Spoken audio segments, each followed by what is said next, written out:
What's good and shalom, you guys? It is your boy, B-Shack.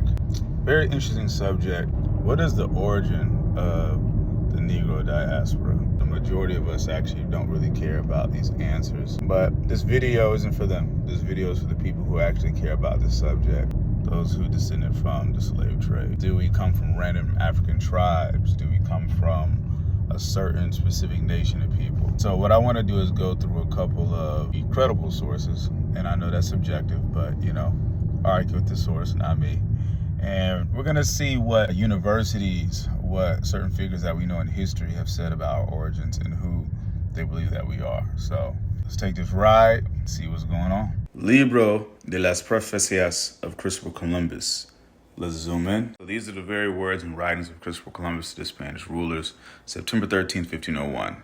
Explained the project and asked for his assistance. Reverend and very devoted Father, when I came here to Granada, I began to collect in the book of excerpts from authoritative sources that seem to refer to Jerusalem. I planned to review them later and to arrange them appropriately. Then I became involved in my other activities and did not have time to proceed with my work, slavery. Nor do I now. And I also send you a book. Look at it. Perhaps your soul will motivate you to continue the project, and our Lord will guide you to the gene. Authoritates. The search for text should be continued in the Bible and commentary. It's often useful and should be used for clarification.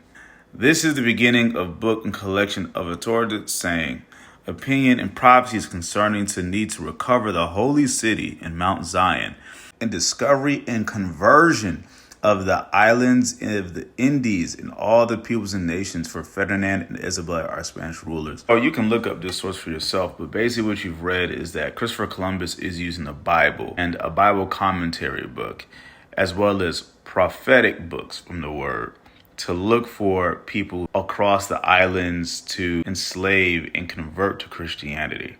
Why would he be using biblical sources to find people? Refer to Jerusalem, the holy city, Mount Zion.